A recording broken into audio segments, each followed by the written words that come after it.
আপনারা শুনছেন radio quarantine Kolkata. একাকী থেকো না অসময়ে।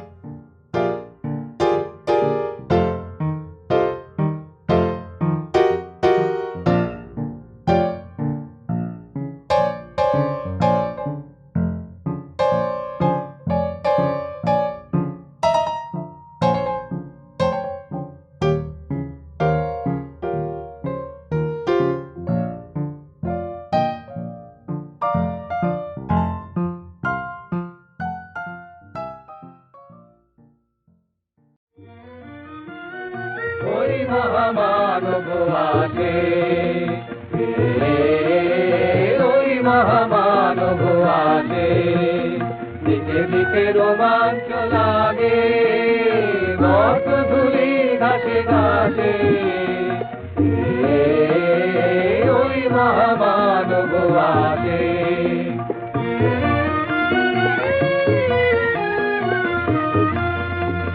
সুরলোকে বেজে ওঠে শঙ্খ, নরলোকে বাজে জয় ডঙ্ক, সুরলোকে বেজে ওঠে শঙ্খ, নরলোকে বাজে জয় ডঙ্ক।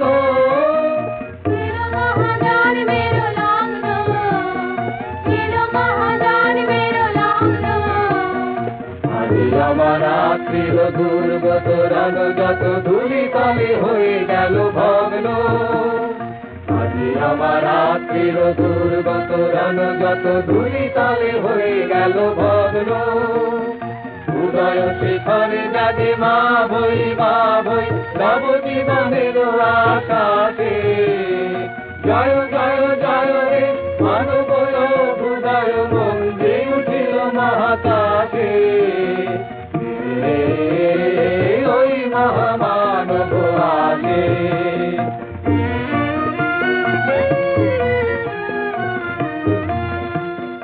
রেডিও কোয়ারেন্টাইন কলকাতা, একাকী থেকো না অসময়ে।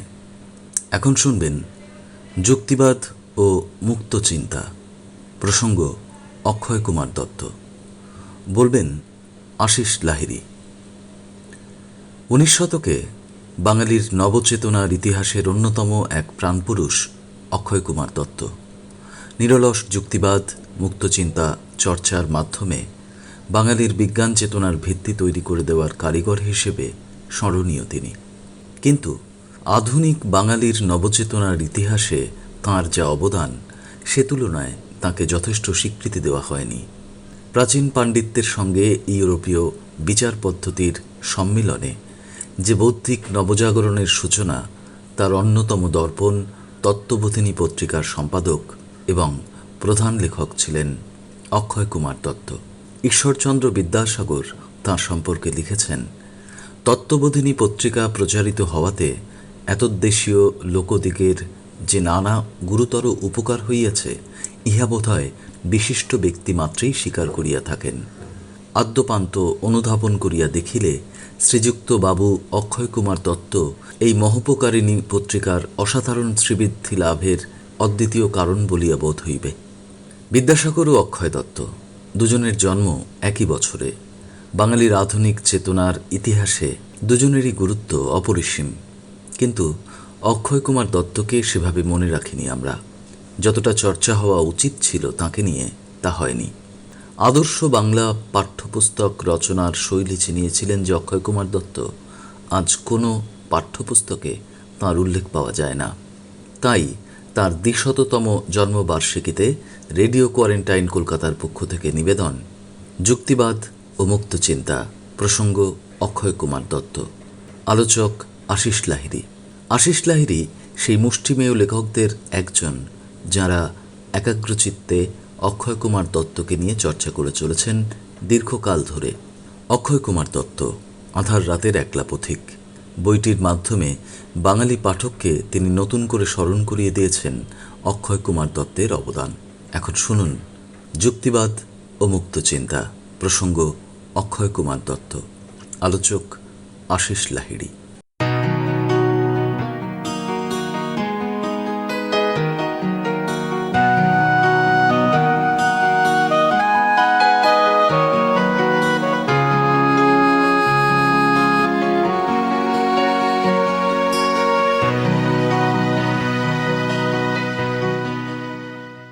যে মুক্ত চিন্তা কাকে বলে, যুক্তিবাদ কাকে বলে, সেইটা যদি আমরা মাথায় রাখি এবং সেই পরিপ্রেক্ষিতে যদি বিচার করি বিদ্যাসাগর এবং অক্ষয় কুমার দত্তকে, তাহলে এদের দুজনকেই বুঝতে আমাদের খুব সুবিধে হয়।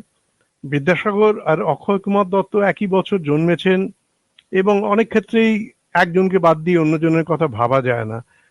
অনেকে মার্কস অ্যান্ড এঙ্গেলসের সঙ্গে তুলনা করেন, কিন্তু দুজনের মধ্যে একটা বিরাট তফাৎ ছিল। তফাৎটা হচ্ছে এই যে বিদ্যাসাগর জন্মেছিলেন কুলীন ব্রাহ্মণ পরিবারে এবং তার পক্ষে ওই সংস্কৃত পণ্ডিত হয়ে ওঠা প্রায় অবধারিত ছিল। তার অভিভাবক, তার পিতা ঠাকুরদাস, তিনি একেবারে শৈশব থেকেই তাকে সংস্কৃত শিক্ষার একজন পণ্ডিত বা পুরোধা হওয়ার জন্য প্রণোদিত করেছিলেন। কিন্তু অক্ষয় কুমার দত্তর একটা জিনিস তার ক্ষেত্রে খুব শাপে বর হয়েছিল। তিনি ব্রাহ্মণ ঘরের সন্তান নন এবং তার পরিবার শিক্ষা বিষয়ে যে খুবই উৎসাহী ছিল এমনও নয়, কিন্তু সেই কারণেই যেটা হলো যে তিনি একেবারে শিশু বয়স থেকেই খুব অনুসন্ধিৎসু ছিলেন এবং অনুসন্ধিৎসাটা কখনোই মিটত না। কাকে জিজ্ঞাসা করবেন? মাকে একটা প্রশ্ন করলেন, মা কি বলবেন? এমনকি গুরুমশাইকে প্রশ্ন করলেন, আচ্ছা এই যে সামনে এই গ্রামের এই আমার বাড়ি থেকে তাকালে যে ওই নদীটা দেখতে পাচ্ছি, ওই নদীরও ওপারে যে আরো সব জায়গা রয়েছে, তারও ওপারে যে আকাশ রয়েছে, এই সমস্ত কিছু মিলিয়ে আচ্ছা কত বিঘা হবে? কেননা তিনি তখন ওই বিঘা কালির ফর্মুলাটা মুখস্থ করছিলেন। এ প্রশ্নের উত্তর কে দেবে? তা কাজী তার গুরুমশাই কিছু দিতে পারেননি। কিন্তু এই যে প্রশ্ন, এই ব্রহ্মাণ্ড কি প্রকাণ্ড কাণ্ড, এই কথাটা ওর সারা জীবনের সঙ্গী ছিল। এবং যদি আমরা ওর চিন্তার বিবর্তন দেখি অক্ষয় কুমার দত্তর ক্ষেত্রে, আমরা দেখব যে এই ছোট বয়স থেকে এই যে অনুসন্ধিৎসা এবং সে অনুসন্ধিৎসা ঠিক করে না মেটার যে বেদনা, এইটা তাকে প্রবলভাবে চালিত করেছে বহু জিনিস জানবার পথে। অর্থাৎ আমি বলতে চাইছি বিদ্যাসাগরের প্রথম দিকে শৈশবে, কৈশোরে, এমনকি একেবারে প্রথম যৌবনেও তার শিক্ষা চিন্তা ভাবনা একেবারেই সংস্কৃতমুখী ছিল। অসাধারণ পণ্ডিত ছিলেন তিনি সংস্কৃত ভাষা, সাহিত্য, দর্শনে, অলঙ্কার শাস্ত্রে। এ নিয়ে নতুন করে কিছু বলার নেই। কিন্তু তিনি যখন ধরুন সংস্কৃত কলেজে পড়ছেন, তখন ইংরেজি অতি সামান্য জানতেন, আদৌ জানতেন কিনা সন্দেহ। অথচ সেই মানুষ, ভাবুন, সংস্কৃত কলেজ থেকে বেরোবার পর তিনি যে মানের ইংরেজি লিখতেন বা বলতেন বা শিক্ষা করেছিলেন, সেটাও একটা অদ্ভুত লাগে। অবিশ্বাস্য রকমের ভালো ইংরেজি লিখতেন ঈশ্বরচন্দ্র বিদ্যাসাগর, যিনি কিন্তু সংস্কৃত কলেজে ইংরেজি শিক্ষার সুযোগ পাননি। পক্ষান্তরে অক্ষয় দত্তর ক্ষেত্রে আমরা কি দেখছি, যে গ্রামে তার ওই মনের ক্ষুধা মিটছে না বলে তাকে তার জ্যাঠতুতো দাদা হরমোহন দত্ত, তার তখন বোধহয় 10-11 বছর বয়স হবে, তো হরমোহন দত্ত নিজের কাছে এই খিদিরপুরে তিনি থাকতেন কলকাতায়। তখন তো সুপ্রিম কোর্ট কলকাতায়, তো সেই সুপ্রিম কোর্টে তিনি চাকরি করতেন, ভালো চাকরি, তিনি লেখাপড়া জানা মানুষ ছিলেন। তো তিনি তার এই ভাইপোটিকে নিয়ে এলেন যে তুই আমার কাছে থেকে লেখাপড়া করবি। সেখানে সমস্যা হলো, তিনি কিছুদিন নিজে পড়ালেন, তারপর বললেন না এভাবে হচ্ছে না, উনি নিজে ভয়ানক ব্যস্ত, বড় চাকরি করেন, তাছাড়া একটা ব্যবসা ছিল। তিনি বললেন তুই এক কাজ কর, ওইখানে একজন পাদ্রী মশাই আছেন, তার কাছে লেখাপড়া শেখ। সেখানে গিয়ে অক্ষয়ের কিন্তু, বালক অক্ষয়ের পড়াশুনো অতি দ্রুত হয়ে গেল, অতি তাড়াতাড়ি সে ইংরেজি ভাষা, তখন তার ওই বছর 12-13 বয়স, সে কিন্তু খুব দ্রুত ইংরেজি শিখতে লাগলো। কিছুদিন পর হরমোহনের মনে হলো যে রে, পাদ্রির কাছে দিয়েছি, ছেলে তো দুদিন পর খ্রিস্টান হয়ে যাবে। সুতরাং তিনি ছাড়িয়ে দিলেন। দিয়ে কি করলেন, তার কলেজে এই তার অফিসে একজন ছিলেন, এক ভদ্রলোক, তিনি মোটামুটি ইংরেজি জানতেন, বললেন তুই এর কাছে শেখ। তিনি কিন্তু এমন কিছু ইংরেজি জানতেন না। তারপর বললেন ওইখানে তখনকার দিনে ওই ইংরেজি মাস্টার বলতো, সে তো একেবারেই কিছু জানে না। তো এরকম মানে ফুটবল খেলার মতো করে আজকে এখানে কালকে ওখানে অক্ষয় দত্তকে পাস করে দেওয়া হচ্ছে। একদিন সে বিদ্রোহ করলো, ততদিনে বছর 2-2.5 কেটে গেছে, যে আমার কিচ্ছু শিখিনি, আমার দিনগুলো নষ্ট হচ্ছে, আমাকে তুমি ওরিয়েন্টাল সেমিনারিতে ভর্তি করে দেবে কিনা বলো। বাড়িতে বিরাট হুলস্থুল কাণ্ড, চেঁচা মিচি, হাত পা ছুঁড়ে সে ছেলে প্রতিবাদ করলো। এবং হরমোহন দত্ত খুব রাশভারী লোক ছিলেন, কিন্তু তিনি নিমেষের মধ্যে এটা বুঝলেন যে এই ছেলেটির এই যে জ্ঞানের তৃষ্ণা, এটা কিন্তু খুব আন্তরিক জিনিস, এর মধ্যে কোনো ফাঁকি নেই। এবং এক্ষুনি যে কথা সাইফুল বলছিলেন, যে এটা এটা কোনো বড় চাকরি করব বা সমাজে বড় হব এরকম ব্যাপার নয়। এটা আমি জানবো বিশ্ব পৃথিবীকে, ওই ব্রহ্মাণ্ড কি প্রকাণ্ড কাণ্ড, আমি এটা জানবো, এই জানার আগ্রহটাই তার অন্তর থেকে উঠে আসছে। তো তিনি তখন ভর্তি করে দিলেন আহিরিটোলায়, ওরিয়েন্টাল সেমিনারিতে। ভাবুন, আজকের দিনেও এই এত মেট্রো এত সবকিছু থাকা সত্ত্বেও খিদিরপুর থেকে আহিরিটোলা আসা খুব সহজ ব্যাপার নয়। আর সেই যুগে তো অকল্পনীয় ব্যাপার। খিদিরপুর থেকে একটি ছেলে ওখানে গিয়ে পড়বে আহিরিটোলায়, খাস উত্তর কলকাতায়, এটা হয় না। তো তখন ওদেরই এক আত্মীয় ওই মসজিদ বাড়ি স্ট্রিট অঞ্চলে থাকতেন, সেইখানে তার কাছে অক্ষয় দত্তকে পাঠিয়ে দেওয়া হলো। সেইখানে থেকে তিনি পড়াশোনা করতে লাগলেন, বাড়ি থেকে কাছে, হেঁটে যাতায়াত করতেন। তো তার মানে আমরা কি দেখছি, যে বিদ্যাসাগরের মানে যাকে আজকালকার ভাষায় আমি কেরিয়ার যদি শব্দটা ব্যবহার করি, একেবারে শিশুকাল থেকে তার সেই কেরিয়ারটা একদম নির্দিষ্ট হয়ে গেছিল, নির্দিষ্ট পথে বাঁধা। কিন্তু তার এত বড় প্রতিভা ছিল, তিনি সেই নির্দিষ্ট পথের মধ্যে সীমাবদ্ধ থাকেননি। এরকম মানুষকে তো বেঁধে রাখা যায় না। তিনি নিজের উদ্যোগে ওই কলেজ থেকে বেরোবার পর ইংরেজি শিখলেন, হিন্দি শিখলেন, এবং আমরা তো জানি যে পাশ্চাত্য দর্শনের বিভিন্ন ধারায় তিনি নিজেকে ক্রমাগত শিক্ষিত করে চললেন। কিন্তু সেটা ওই 18-19 বছরের পরে। আর অক্ষয় দত্তর ক্ষেত্রে আমরা যেটা দেখছি, যে যখন তিনি ওরিয়েন্টাল সেমিনারিতে ভর্তি হচ্ছেন, তখন তার বয়স প্রায় 16, মানে বছর 2-2.5 ওর জীবনের একদম নষ্ট হয়েছে ওই ফুটবল খেলার জন্য। তো সেইখানে গিয়ে যে হার্ডম্যান জেফ্রয়, একজন স্কটল্যান্ডের লোক, তিনি তখন ওই স্কুলের হেডমাস্টার, তিনি ওই বাড়িরই 3 তলায় থাকতেন। তিনি বুঝতে পারলেন যে ছেলেটার মধ্যে যে জ্ঞানের তৃষ্ণাটা, এটা অপরিসীম এবং এটাকে লালন করা দরকার, এরকম ছেলে চট করে পাওয়া যায় না। তো তিনি ওকে বললেন, তুই এক কাজ কর, স্কুল শুরু হওয়ার আগে 2 ঘন্টা আগে তুই আমার বাড়িতে চলে আয়, অর্থাৎ স্কুলের 3 তলায় কি 4 তলায়। সেখানে তিনি নিজের মতো করে তাকে বিভিন্ন ভাষা শেখাতে লাগলেন। ইংরেজি তো ক্লাসেই শিখছে, সেখানে কিন্তু সে জার্মান শিখছে, ফ্রেঞ্চ শিখছে, এমনকি হিব্রু শিখছে, অল্প বিস্তর ল্যাটিনও বোধহয় শিখছে। তো এই যে জগৎটা তার এই 15-16 বছরেই শুধু বাংলা আর সংস্কৃতর বাইরে ইংরেজি, জার্মান, ফ্রেঞ্চ, হিব্রু নানা ভাষার মধ্যে বিচরণ করতে শিখছে। শুধু তাই নয়, হার্ডম্যান জেফ্রয় বললেন যে এতেও হবে না, তুই সারাদিন ক্লাস করবি, যখন স্কুল ছুটি হবে তুই আবার আমার বাড়িতে চলে আসবি, আমার কাছে ওই স্কুল ছুটি হওয়ার পর আরো 2 ঘন্টা পড়বি। সেখানে উনি ওকে বিজ্ঞানের বিভিন্ন বিষয়ে শেখাতেন, কিছু অঙ্ক, কিছু অ্যাস্ট্রোনমি তিনি যতটুকু জানতেন, আর আরেকটা যেটা শেখাতেন, যে ক্লাসিক্যাল লিটারেচার যাকে বলে, যে গ্রিক সাহিত্যের অনুবাদ। সেখানে তিনি ভার্জিলের ইনিড পড়ছেন, এবং সেটা পড়ে তিনি অসম্ভব প্রভাবিত হয়েছিলেন। মানে আপনি বলছি, মানে সেই ছেলেটি অসম্ভব প্রভাবিত হয়েছিল ইনিডের ইংরেজি অনুবাদ পড়ে, এতটাই প্রভাবিত যে এই যে সাইফুল একটু আগে চারুপাঠের কথা বললেন, সেই চারুপাঠে কিন্তু ওই ইনিডের খানিকটা অংশ সেখান থেকে তিনি কোট করেছিলেন।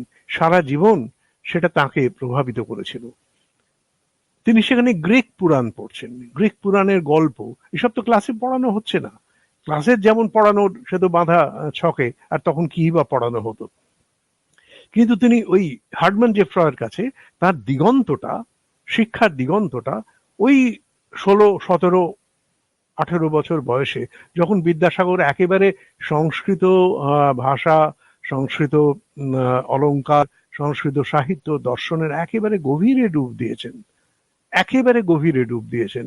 ইনি কিন্তু তখন অত গভীরে ডুব দিচ্ছেন না, কিন্তু তিনি তার মানসিক বিস্তারটা অনেক বেশি হচ্ছে, নানান জিনিস জানছেন। তখনই তিনি বিজ্ঞানের বিষয় শিখছেন, তখনই তিনি গ্রিক পুরাণের গল্প শিখছেন, তখনই তিনি বিজ্ঞান চর্চায় অভ্যস্ত হয়ে উঠছেন, এবং বিশেষ করে অঙ্কে, পদার্থবিজ্ঞানের চেয়েও জ্যোতির্বিজ্ঞানে, আর যেটাকে প্রাকৃতিক ভূগোল বলা হয়, ন্যাচারাল জিওগ্রাফি, এই তিনটে বিষয়ে তার খুবই আগ্রহ ছিল। তো কাজেই যখন ধরুন বছর 18 বয়স, তিনি তো খুব বেশি দিন পড়তে পারেননি। তারপর তো যে বাবা মারা গেলেন দারিদ্র্যের কারণে, তাকে তার মা বললেন, অনেক হয়েছে বাবা, তুই লেখাপড়া ছেড়ে দিয়ে এবার কিছু রোজগারের ব্যবস্থা কর। সেখানেও একটা অতি গুরুত্বপূর্ণ, অতি তাৎপর্যময় একটা ঘটনা ঘটে, যে তিনি যখন সত্যি সত্যি স্কুল ছেড়ে দিলেন, দিয়ে তিনি কিছু টিউশনই করছেন টাকা রোজগারের জন্য, বাড়ির জন্য দরকার, তখন তার ওই দাদা হরমোহন দত্ত তিনি এসে বললেন যে দেখ, এখন সব থেকে বেশি পয়সা রোজগার করা যায় ওকালতিতে, কাজেই তুই আইন পড়। বেশ, তো তিনি তো সুপ্রিম কোর্টের ওখানে একটা বড় চাকরি করতেন হরমোহন দত্ত। তিনি সুপ্রিম কোর্ট লাইব্রেরি থেকে, তখন তো কলকাতায় সুপ্রিম কোর্ট, তাকে আইনের প্রচুর বইপত্র এনে দিলেন, তুই এগুলো পড়। এবং দিন 7 ওই ছেলেটি একেবারে ডুবে গেল আইনের ওই বইপত্রের মধ্যে।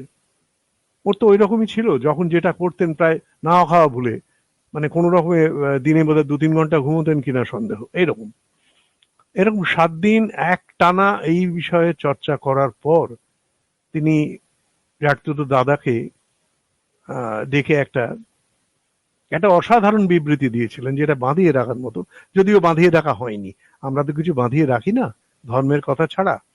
তো তিনি বলেছিলেন যে এখানে যা পড়ছি এই বইতে, এইসব তো মানুষের তৈরি আইন, মানুষ ইচ্ছে করলেই এসব আইন বদলাতে পারে, বদলায়ও, আইন দিনে দিনে বদলায়, কিন্তু আমি সেই নিয়ম শিক্ষা করিতে চাই যে নিয়ম বিশ্ব প্রকৃতির নিয়ম, যাহা মানুষের ইচ্ছার উপর নির্ভরশীল নয়। কি নিয়মে চন্দ্র সূর্য উঠছে, কি নিয়মে এই জগৎ চলছে, কি নিয়মে একটা জিনিস ওপরে ছুঁড়ে দিলে আবার নিচে নেমে আসছে, ওপরে উঠে যাচ্ছে না কেন, এই নিয়ম কিন্তু বদলায় না, এটা আমার ইচ্ছের উপর নির্ভর করছে না। আমি এই নিয়ম শিক্ষা করিতে চাই, অর্থাৎ আমি বিজ্ঞান জানতে চাই, প্রকৃতির নিয়ম জানতে চাই, এবং প্রকৃতির নিয়ম জেনে তদনুযায়ী আমি আমার সামাজিক ও ব্যক্তিগত জীবনকে সাজিয়ে নিতে চাই। এটা তখনকার দিনে একটা অবিশ্বাস্য কথা। আরো একটা জিনিস ঘটলো, ওই যে তিনি হার্টম্যান জেফ্রয়ের কাছে পড়েছিলেন, বললাম যে গ্রিক পুরাণ পড়তেন, তা তো মনের গড়নটাই ছিল অসম্ভব বিশ্লেষণ প্রবণ। একটা জিনিস তার কাছে খুব অবাক লাগলো, এই যে গ্রিক পুরাণে যে গল্পগুলো পড়ছি, এর সঙ্গে কিন্তু আমাদের দেশের পুরাণের খুব মিল আছে। এই যে ইন্দ্র, জিউস, এদের কাজকর্ম তো একই রকম, এরা সব জিউসও বজ্র ছোড়েন, ইন্দ্র বজ্র ছোড়েন, আরো অনেক মিল উনি এরকম আবিষ্কার করলেন। এইবার সেটা অনেকেই আবিষ্কার করে, খুব নতুন কিছু নয় এটা, প্রশ্নটা নতুন। ওইটা আবিষ্কার করে তার মাথায় ঢুকলো, আচ্ছা এই যে যেসব গ্রিকরা এই পুরাণের কাহিনীগুলো লিখেছে, যখন লিখেছে তখন তো তারা একেশ্বরবাদে বিশ্বাস করতো, তখন তো তারা বহু ঈশ্বরবাদে বিশ্বাস করতো, পেগান ছিল, বহু ঈশ্বরে বিশ্বাস করত, হিন্দুরা যেরকম করে। কিন্তু এখনকার গ্রিকরা অনেক দিনই তারা তো আর বহু ঈশ্বরে বিশ্বাস করে না, তারা এক ঈশ্বরে বিশ্বাস করে। কিন্তু আজও গ্রিক পুরাণ বলতে আমরা সেই বহু ঈশ্বরবাদী গ্রিক পুরাণকেই বুঝছি। তার মানে এখান থেকে উনি এই সিদ্ধান্তে এলেন যে তার মানে ধর্মের সঙ্গে পুরাণের সম্পর্কটা ওই রকম অঙ্গাঙ্গী নয়, ধর্ম বদলায়, ধর্ম বহুশ্বরবাদ থেকে একেশ্বরবাদে চলে আসে, কিন্তু লোকেরা তাদের দেশে সেই একই পুরাণ পড়ে, পুরাণটা কিন্তু বদলাচ্ছে না। তার মানে এই যে একেশ্বরবাদ, এই জিনিসটাকে গ্রহণ করার সঙ্গে আমাদের এই পুরাণের গল্প গ্রহণ করার কোনো বিরোধ নেই। আচ্ছা, তা যদি হয় তাহলে আমি হিন্দু হয়ে, তিনি বেশ গোঁড়া হিন্দু ঘরেই জন্মেছিলেন, তাহলে আমি হিন্দু হয়েই বা কেন আমি বহু ঈশ্বরবাদকে মানবো, কেন আমি কেন একেশ্বরবাদকে মানবো না, মানলে সেটাই তো লজিক্যাল। তো তিনি স্কুল থেকে তখনও বেরোননি, ইতিমধ্যে তিনি এই মূর্তি পূজা এবং এই বহু ঈশ্বরবাদ বর্জন করেছেন।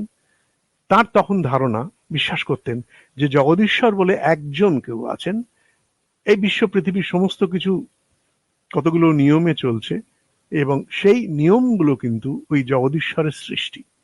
সুতরাং আমাকে বিজ্ঞান শিখতে হবে, ওই অপরিবর্তনীয় নিয়ম শিখতে হবে, এবং এই জেনে আমি সেগুলো শিখব যে ওই নিয়মগুলি সৃষ্টি করেছেন জগদীশ্বর। আমি এক একটা প্রাকৃতিক ঘটনার জন্যে আমি বৃষ্টির জন্য বরুণ, আমি অন্য কিছুর জন্য অন্য দেবতা, এরম প্রাকৃতিক শক্তিগুলোকে আমি মূর্ত রূপে কল্পনা করব না। আমার মতে একটাই শক্তি আছে যে এই সবকিছুকে সৃষ্টি করেছে। তো কাজেই তিনি যখন স্কুল থেকে বেরিয়ে এসছেন, টিউশনি করছেন, তখন তার দার্শনিক ভাবনাটা এইরকম যে এই বিশ্ব জগৎকে জানতে হলে আমাকে বিজ্ঞান জানতে হবে, একমাত্র বিজ্ঞানই আমাকে বিশ্ব জগতের নিয়মগুলি জানাতে পারে। কিন্তু একই সঙ্গে তিনি এটাও মনে করছেন যে এই নিয়মগুলি একজনের দ্বারা সৃষ্ট, এই যাবতীয় নিয়ম, বিশ্ব ব্রহ্মাণ্ডের সমস্ত নিয়ম একজন জগদীশ্বরের সৃষ্ট। সুতরাং বিজ্ঞান আর জগদীশ্বর সহাবস্থান করছে তখন তার মনে। এইরকম যখন অবস্থা, তার চিন্তা ভাবনা এইদিকে, এইখানটা রয়েছে, এইটা তার অবস্থান। সেই সময় আরো একটা খুব মজার ঘটনা ঘটলো, মজাই বলবো। যেহেতু টাকা পয়সা তো ছিল না, নতুন বই কিনতে পারতেন না, অনেক দাম সে বইয়ের, তো তাকে ওই একটি লোক এসে পুরনো বই অল্প দামে দিয়ে যেত, যা এখনো সবাই করে। তো একদিন তিনি দেখলেন যে একটা অসাধারণ ভালো অঙ্কের বই, খুব দুর্লভ একটা অঙ্কের বই তাকে ওই লোকটি এনে দিয়েছে, সেকেন্ড হ্যান্ড বই, সামান্য টাকায়। তারপর খুলে দেখেন যে ওটা আসলে শোভাবাজার রাজবাড়ির যে বিখ্যাত লাইব্রেরি, সেই লাইব্রেরি থেকে চুরি করা। তার অসম্ভব খারাপ লাগলো যে ওই লাইব্রেরি থেকে চুরি করে আমাকে একটা বই দিয়েছে আর সেইটা আমি পড়বো। তো উনি তখন ছুটলেন শোভাবাজার লাইব্রেরিতে, গিয়ে তাদের সঙ্গে দেখা করে দেখালেন যে আপনাদের বই চুরি করে আমার হাতে এসছে। তারা তো মানে কৃতজ্ঞতার অবধি নেই, কারণ সে বইটা খুব রেয়ার বই। এবং তারা ওকে বললেন যে তোমার জন্য আজ থেকে আমাদের এই লাইব্রেরির দরজা যে কোনো সময় খোলা, তুমি যখন খুশি আসবে, কারুর কাছে কোনো অনুমতি নিতে হবে না, কাউকে কিছু বলতে হবে না, তুমি যা খুশি লেখাপড়া করো এখানে বসে। শুধু তাই নয়, আনন্দকৃষ্ণ বসু, শ্রীনাথ ঘোষ, এরা স্কলার লোক ছিলেন, এরা ভালো অঙ্ক জানতেন, এরা বললেন আমরা তোমাকে সাহায্য করব। তো সেই তার একটা পড়াশোনার ধারা ওখানে চালু হয়ে গেল, নিজের মতো করে একটা সিলেবাস বানিয়ে নিলেন। এবং পরবর্তীকালে আমি একবার দেখেছিলাম মিলিয়ে যে সেই যে সিলেবাসটা নিজের জন্য বানিয়ে নিলেন, শোভাবাজার রাজবাড়ির লাইব্রেরিতে বসে বিভিন্ন বিষয় পড়ছেন, সেটার সঙ্গে আশ্চর্যভাবে মিলে যায় ইংল্যান্ডের কেমব্রিজ বিশ্ববিদ্যালয়ে সেই সময়ে, অর্থাৎ 1820-30-এর দশকে একটা নতুন শিক্ষা সংস্কারের ব্যাপার এসেছিল, যে শিক্ষার মান খুব নেমে গেছে, মিনিমাম ন্যূনতম একটা শিক্ষাক্রম চালু করতে হবে।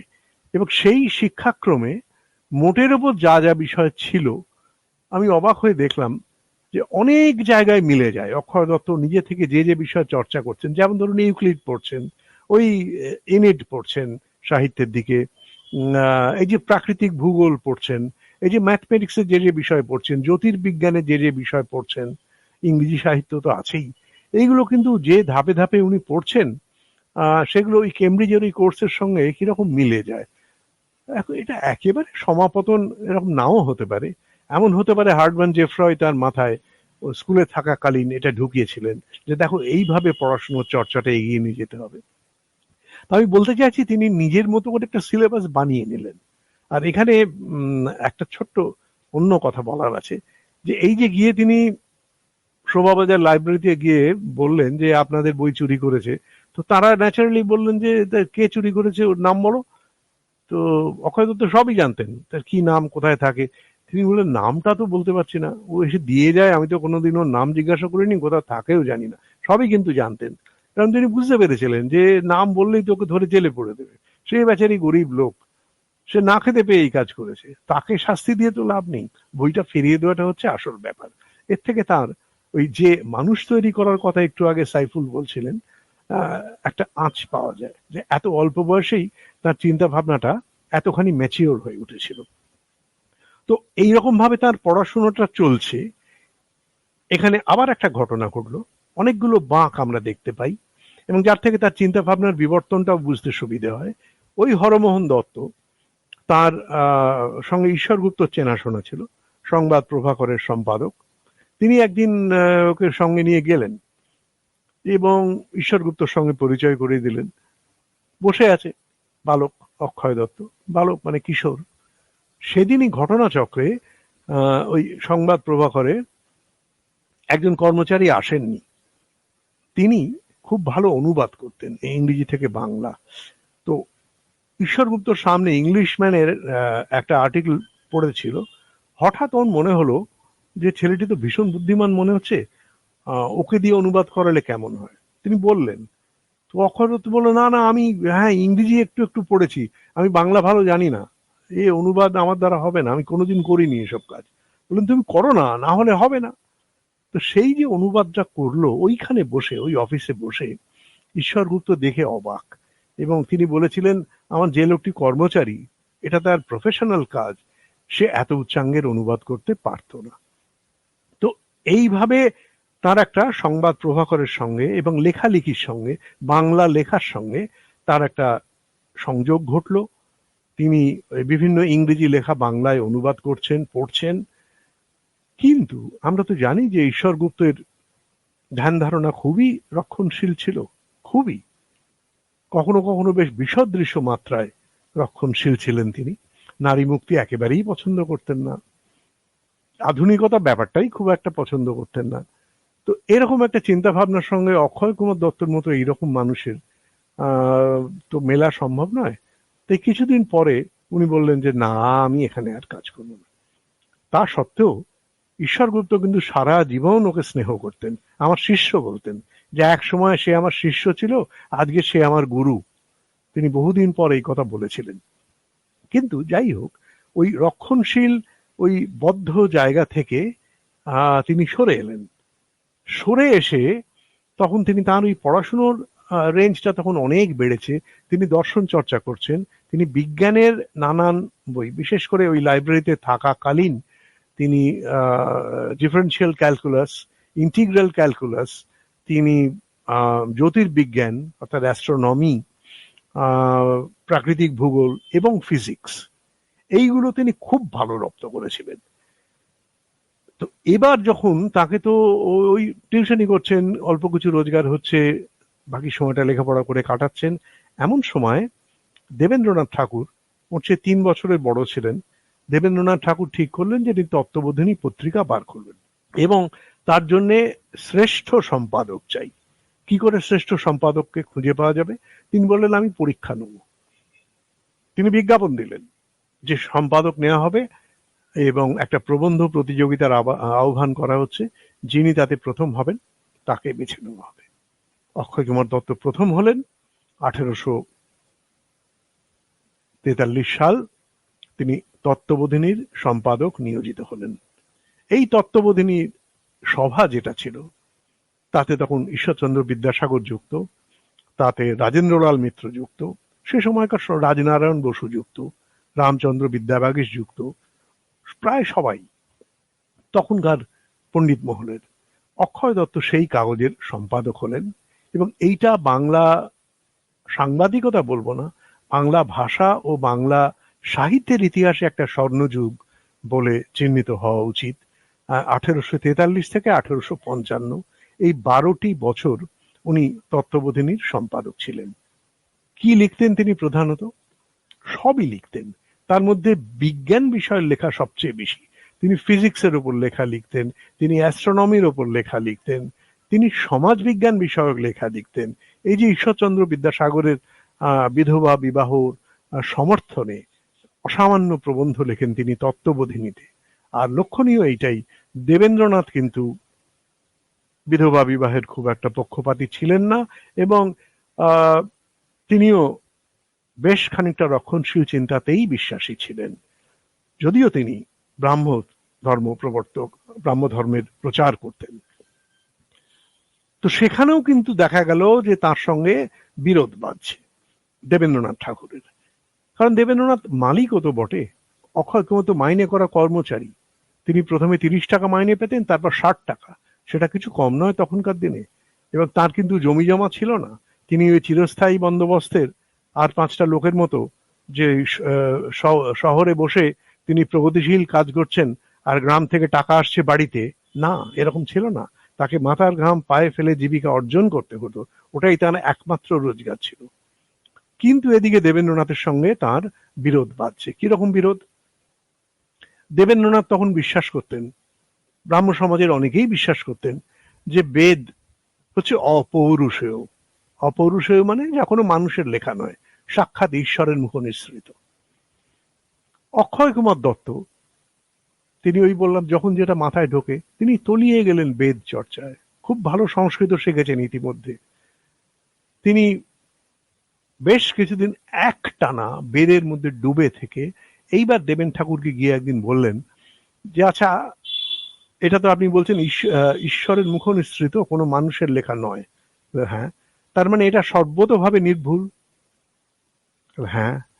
তাহলে উনি একদম কোট করে দেখালেন যে এখানে এইরকম একটা ভৌগোলিক অবস্থার কথা বলা হচ্ছে, আপনি এটা বিশ্বাস করেন যে এটা হওয়া সম্ভব? আপনি তো আধুনিক মানুষ। দেবেন্দ্রনাথ বললেন হ্যাঁ তা বটে। বললেন এটা যদি তাহলে ভুল থাকে তাহলে কি প্রমাণিত হলো? যেটা ঈশ্বরের মুখ নিঃসৃত নয়।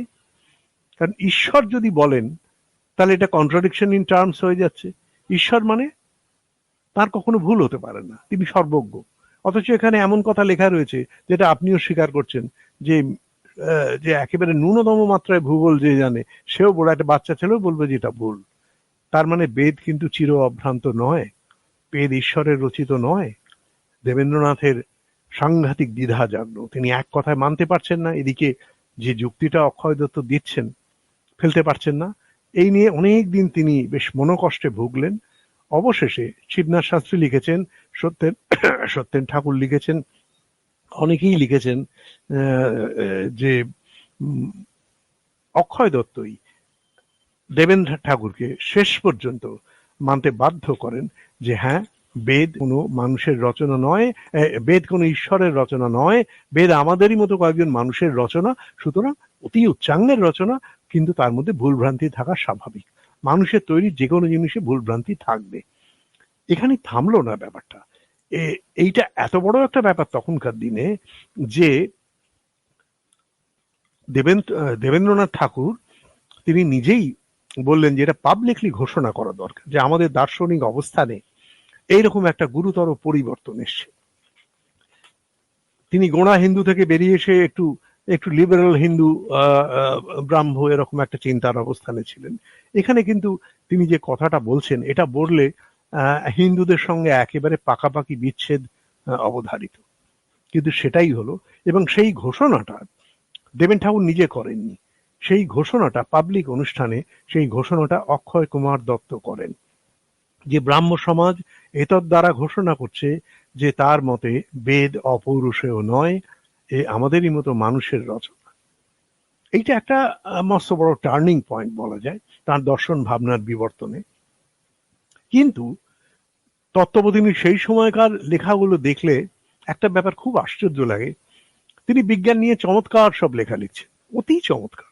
তথ্যের দিক থেকে এখনো যদি দেখা যায় চমৎকার করে করে একদম মানে অঙ্কের বা যেসব দূরত্ব, এখান থেকে সূর্যের দূরত্ব, চন্দ্রের দূরত্ব, তথ্যের দিক থেকে কোথাও কোনো গন্ডগোল নেই, চমৎকার যুক্তি দিয়ে বোঝাচ্ছেন। কিন্তু সব শেষে বলছেন ইহাই জগদীশ্বরের মহিমা। ব্যাপারটা খুব কন্ট্রাডিক্টরি নয়? যিনি পাকাপাকি বিজ্ঞানের দৃষ্টিভঙ্গি থেকে জগৎকে ব্যাখ্যা করছেন, ফিজিক্সের তত্ত্ব বলছেন, অ্যাস্ট্রোনমি ব্যাখ্যা করছেন, বায়োলজির কথা বলছেন, তিনি সবকিছু বলার পর বলছেন ইহাই জগদীশ্বরের মহিমা। অর্থাৎ তখনও তার মাথায় কিন্তু ওইটা ঢুকে রয়েছে, আমি যত বিজ্ঞানই চর্চা করি এই বিজ্ঞানের নিয়মগুলো এটা জগদীশ্বরের সৃষ্টি। আর একটা কথা, কোনো প্রমাণ নেই, কিন্তু এরকম একটা আন্দাজ করতে ইচ্ছে হয় যে বোধহয় দেবেন্দ্রনাথ ঠাকুরের প্রভাব এর পেছনে কিছুটা সক্রিয় ছিল। আবার বলছি, তিনি তো মাইনে করা কর্মচারী ছিলেন এবং তার সঙ্গে প্রচুর মতবিরোধ হতো, এতে কোনো সন্দেহ নেই।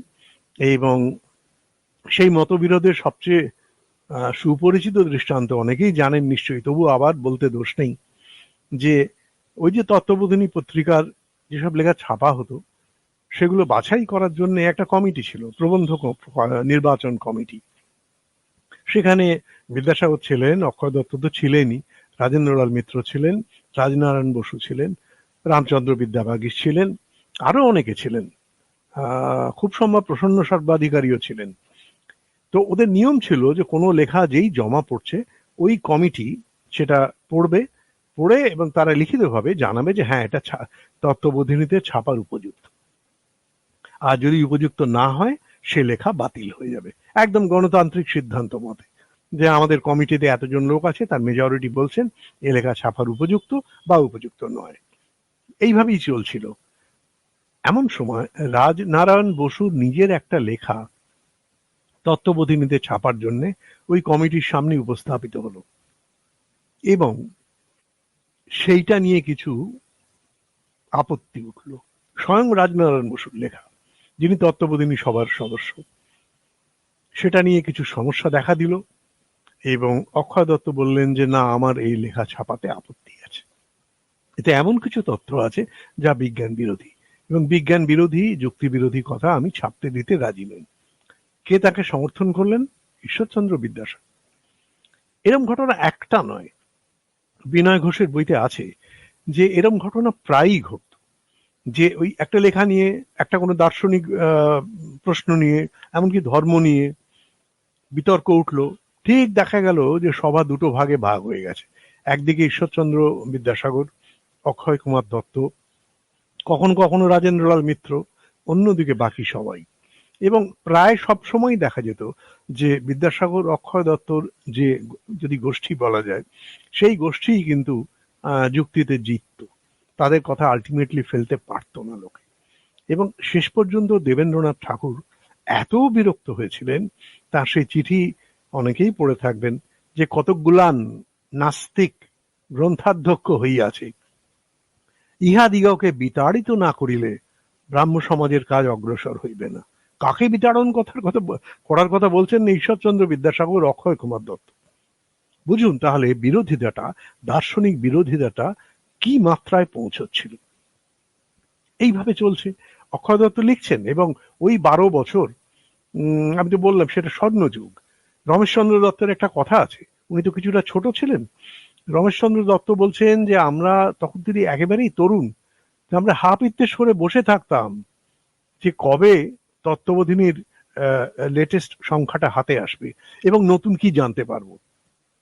এই যে নতুন জানানো বিজ্ঞানের দৃষ্টিভঙ্গি থেকে দর্শনকে যুক্তিবাদ দিয়ে বিচার করে হাজির করা, এইটা অক্ষয় কুমার দত্ত প্রবর্তন করলেন, এবং এটা করতে গিয়ে অনেক সমস্যাও হয়েছিল। এই যে সাইফুল একটু আগে বাহ্য বস্তুর সহিত মানব প্রকৃতির সম্বন্ধ বিচার, এটা আসলে জর্জ কুম বলে একজন স্কটিশ ফ্রেনোলজিস্ট ছিলেন। তখনকার দিনে ফ্রেনোলজি বলে একটা মেকি বিজ্ঞান, অ্যাস্ট্রোলজির মতো, ওটা একটা ভ্রান্ত বিজ্ঞান, কিন্তু সেটা তখন খুব চালু হয়েছিল, এবং অক্ষয় দত্ত ওই ভুলটা করেছিলেন। তিনি ওই জর্জ কুমের ওই ফ্রেনোলজির দ্বারা খুব প্রভাবিত হয়েছিলেন। ফ্রেনোলজি কি না, মাথায় হাত দিয়ে ওই খুলির কোথায় টোল খাওয়া, কোথায় উঁচু কোথায় নিচু, অর্থাৎ গড়নটা বিচার করে নাকি মানুষের চরিত্র বলে দেওয়া যায়। একদম অবৈজ্ঞানিক জিনিসটা, কিন্তু অক্ষয় দত্ত এটা বিশ্বাস করতেন, জ্যোতিরিন্দ্রনাথ ঠাকুর বিশ্বাস করতেন, সে সময় অনেকেই এই চর্চাটা করতেন। এটা অক্ষয় দত্ত পরে বুঝেছিলেন ভুল, তিনি ওখান থেকে সরে আসেন। কিন্তু এটা বাদে ওই বাহ্য বস্তুতে তিনি জর্জ কুমের লেখা থেকে অতি অসাধারণ কিছু সেকুলার নীতিবোধের কথা বলেন, অর্থাৎ সমাজকে এমন নীতিবোধের উপর গড়ে তুলতে হবে যার সঙ্গে ধর্মের প্রত্যক্ষ সম্পর্ক নেই। যেমন উনি অনেকগুলো পয়েন্ট দিচ্ছেন, তার মধ্যে একটা হচ্ছে এই যে বহু বিবাহ, এটা যে কত অমানবিক এবং কত অবৈজ্ঞানিক সেটা বলছেন। বাল্য বিবাহ কত অবৈজ্ঞানিক এবং অমানবিক সেটা বলছেন। আশ্চর্যের ব্যাপার হচ্ছে তখনকার দিনে, ভাবুন প্রথম খণ্ডটা 1851 বেরোয়, দ্বিতীয়টা 1853। সেখানে তিনি বলছেন যে বিবাহের আগে পাত্র পাত্রী পরস্পরের সঙ্গে কথা বলে নেবে, আলাপ পরিচয় করে নিজেদের মন জেনে তারপর বিয়ে করবে। এটা অবাক লাগে না? 1851 সালে একটা লোক এই কথা বলছে। আর এতেও যদি যথেষ্ট অবাক না হন, এর পরে তিনি যেটা বলেছিলেন সেটা তো একেবারেই অবিশ্বাস্য। সেটা এই যে অনেক সময় স্বামী স্ত্রীর মিল হয় না, তাদের চিন্তা ভাবনা একেবারেই বিপরীত মেরুর। উনি বলছেন যে আমাদের দেশে এরকম ঘটনা অজস্র ঘটে। সেক্ষেত্রে কি করা উচিত? আমাদের দেশে তো ওইভাবেই চলে, কি আর করা যাবে? ওই স্বামী বিজ্ঞান চর্চা করছে, যুক্তিবাদের চর্চা করছে, আর স্ত্রী বসে বসে জ্যোতিষের আংটির হিসেব করছে। এ তো আজকেও দিনেও আমরা দেখি, তখন তো কথাই নেই, কিন্তু আমরা এইভাবেই চলতে অভ্যস্ত। ওই মানুষ 1851 সালে তিনি বলছেন যে এরকম অবস্থায় একসঙ্গে থাকার চেয়ে বিবাহ বিচ্ছেদ অনেক কাম্য। বিবাহ বিচ্ছেদ শব্দটাই তখন একটা হিন্দুদের কাছে একটা বীভৎস শব্দ, তারা কল্পনাই করতে পারে না। কিন্তু উনি তখনই বলছেন যে এইরকম ভাবে জীবন কাটানোর চাইতে বরং বিচ্ছেদ হয়ে যাওয়া অনেক কাম্য। তো চিন্তা ভাবনাটা এই এতখানি অগ্রসর ছিল। আর ওই তত্ত্ববোধিনীর লেখা প্রসঙ্গে একটা তথ্য বলি, যে এর আগে তো ডিরোজিয়ানরাও চেষ্টা করেছেন যুক্তিবাদকে আনতে, কিন্তু তারা তো বড্ড বেশি সাহেব ছিলেন, বাংলায় লিখতেনই না কিছু, বাংলা ভাষাকে তারা পাত্তাই দিতেন না। মনে করতেন, আর কথাটা খুব মিথ্যেও নয়, বাংলা গদ্য তখন এত অপরিণত যে কোনো কোনো উচ্চ মার্গের দার্শনিক বা বৈজ্ঞানিক বা নীতিশাস্ত্রীয় আলোচনা বা রাজনৈতিক আলোচনা বাংলায় করা অসম্ভব। সে গদ্যই তখনও তৈরি হয়নি। কাজেই ওরা বাংলা ভাষাটাকে একেবারে সরিয়ে রেখেছিলেন, যে ভাষায় বড় কিছু হয় না। এমনকি রাধানাথ শিকদার আর প্যারিচাঁদ মিত্র যে মাসিক পত্রিকা মেয়েদের জন্য বার করেছিলেন, তাতে কি বেরোতো? তাতে ওই পুরনো ইতিহাসের দু চারটে কথা, তাতে কিছু অনুবাদ, আলালের ঘরে দুলাল বেরিয়েছিল অবশ্য, কিন্তু তত্ত্ব কথা, বিজ্ঞানের কথা, রাধানাথ শিকদার নিজে এডিটর ছিলেন, বিজ্ঞানের কথা সেখানে থাকতো না, দর্শনের কথা সেখানে থাকতো না। তারা মনে করতেন বাংলায় এটা সম্ভব নয়।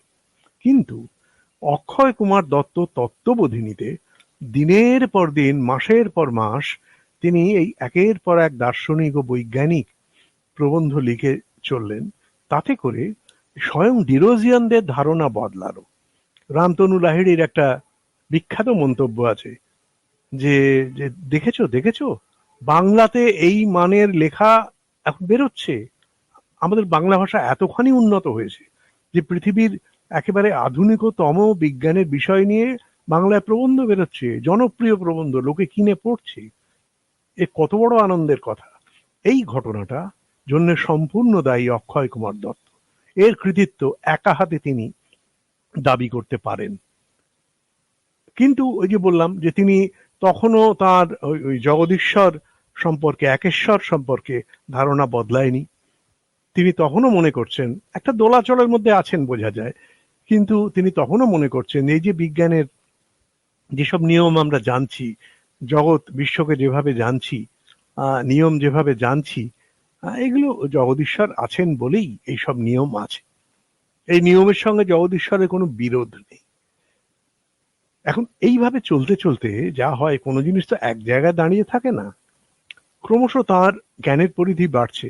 এবং ওই তত্ত্ববোধিনীদের সম্পাদক থাকাকালীনই তিনি, যেটা সাইফুল বললেন, যে মেডিকেল কলেজে সেখানে গিয়ে কেমিস্ট্রি, জুওলজি স্পেশাল ক্লাস করতেন। যত এগুলো শিখছেন তার বিজ্ঞান চিন্তার গভীরতা বাড়ছে, যুক্তিবোধ তত প্রখর হচ্ছে, ততই তার মনে কিন্তু অনেক অভাবিত পূর্ব প্রশ্ন জাগছে।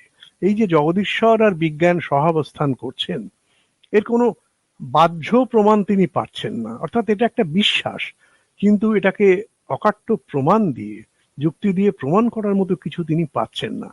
কাজে ক্রমশ তার ওই বিশ্বাসটা একটু আলগা হতে থাকে। এর মধ্যে একটা ঘটনা ঘটলো, ওই যে উনি খুব স্বাস্থ্য সচেতন ছিলেন, অন্যকে দিয়ে ব্যায়াম করাতেন।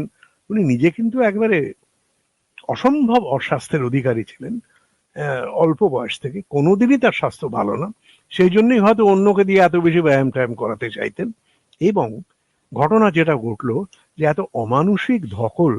ভাবুন, ওই তত্ত্ববোধিনী ওই অমানুষিক পরিশ্রম করে যাচ্ছেন, প্রুফ দেখছেন, প্রবন্ধ নির্বাচন করছেন, লিখছেন, এডিটোরিয়াল লিখছেন, গেট আপ দেখছেন, নিয়মিত কাগজ বেরিয়ে যাচ্ছে, তার উপর মেডিকেল কলেজে গিয়ে দুটো ক্লাস করছেন, তার উপর তার অন্যান্য অনেক অ্যাক্টিভিটিস ছিল, বই লেখার ব্যাপার ছিল।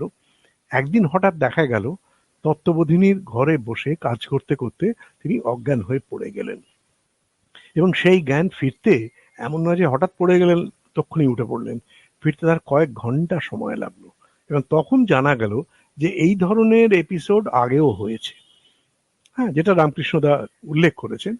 উনি এটাকে মিগ্রেন বলছেন, কিন্তু আমি দু একজনের সঙ্গে কথা বলেছি, তারা এটাকে এক ধরনের এপিলেপসি বলতে চান, যে ব্রেনের কোনো একটা জায়গায় মানে রক্ত চলাচল বন্ধ হয়ে যাচ্ছে সাময়িকভাবে, তো ওই জন্য অজ্ঞান হয়ে পড়ে যেতেন। তো এইরকম অবস্থায় তার তো চাকরি করা দুঃসাধ্য হয়ে উঠলো। কাজে একদিকে দেবেন্দ্রনাথের সঙ্গে দার্শনিক বিরোধটা ক্রমশ তিক্ত হচ্ছে, অন্যদিকে শরীরের অবস্থা এরকম। সুতরাং 1855 সালে তিনি চাকরি ছেড়ে দিলেন। ওইটা কিন্তু তার রোজগারের একমাত্র উৎস। এবং ওই যে বলেছি, তার কোনো জমি জমা ছিল না, কোনো সম্পত্তি ছিল না, 60 টাকা মাইনে পেতেন, তো ছেড়ে দিলেন।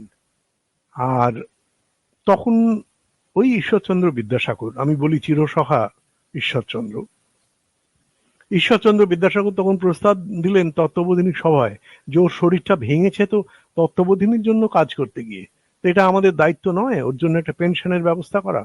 25 টাকা, খুব কম অ্যামাউন্ট নয় তখনকার দিনে। তো 25 টাকার একটা পেনশন তাকে দেয়া হলো, তিনি সেই পেনশন নিলেন। ইতিমধ্যে তার এই বাহ্য বস্তু, তিনি পদার্থবিদ্যার উপর বই লিখেছেন, ভূগোল তো আগেই লিখেছেন, এবং চারুপাঠ পর পর 3 খণ্ডে বেরোয়। প্রথম খণ্ড ছোটদের জন্য, তারপর মাধ্যমিক পর্যায়ের জন্য, তারপর একেবারে উচ্চ মার্গের জন্য যে চারুপাঠ তৃতীয় খণ্ড। এবং এই 3 খণ্ডের চারুপাঠ তখনকার যতগুলো বাংলা স্কুল ছিল প্রত্যেকটা স্কুলের প্রত্যেকটা ছাত্রকে পড়তে হতো। এবং তখনকার বাংলা মানে পূর্ব বাংলা, পশ্চিম বাংলা তো মিলিয়ে বটেই, বিহার ও উড়িষ্যার কিছু কিছু অংশও তার মধ্যে অন্তর্গত। কাজে এতগুলো স্কুলের এতগুলো ছাত্র যদি ওই বই কেনে, আর প্রকাশকরা যদি সব টাকাটাই না মেরে দেয়, তাহলে একজন লেখক প্রভূত অর্থ উপার্জন করবে। কত হাজার কবি, মানে প্র্যাকটিক্যালি বলা যায় যে 2 প্রজন্ম ধরে ওই বই পড়েছে। কাজে অক্ষয় কুমার দত্ত ওই শুধু বই বিক্রির টাকা থেকে তিনি সত্যি সত্যি প্রভূত অর্থ উপার্জন করেছিলেন। কাজেই ওই পেনশন নেওয়ার 2-3 বছরের মধ্যেই তিনি চিঠি লিখলেন যে এখন আমার বই থেকে যথেষ্ট রোজগার হচ্ছে, আমি আর পেনশন নিচ্ছি না। ভালো কথা। এইবার কিন্তু শরীরটা ভাঙছে, তার ওই যে মাথার যন্ত্রণা, তাই নিয়ে তিনি কিন্তু কাজ করে যাচ্ছেন, কিন্তু তার দৌড়ঝাঁপটা ক্রমশ কমে আসে। তিনি ক্রমশ খুব একলা হয়ে পড়েন, বাড়ির বাইরে বেরোতেই পারতেন না। তারপরেই বালিতে, হাওড়ার বালিতে, সেখানে শোভনোদ্যান নাম দিয়ে একেবারে গঙ্গার ধারে, দেওয়ানগাজীর মোড়ে এখনো আছে ভাঙা বাড়ি, তিনি 1 বিঘে জমির ওপর তিনি বোটানিক্যাল গার্ডেন করেন, তিনি একটা জিওলজিক্যাল মিউজিয়াম করেন, তিনি কেমিস্ট্রি ল্যাবরেটরি করেন, এবং লাইব্রেরি তো বটেই। যে লাইব্রেরি পুরুষানুক্রমে বংশানুক্রমে তার নাতি কবি সত্যেন দত্ত পেয়েছিলেন, এবং তার বেশ কিছু বই সাহিত্য পরিষদে সত্যেন দত্ত স্ত্রী দান করে যান।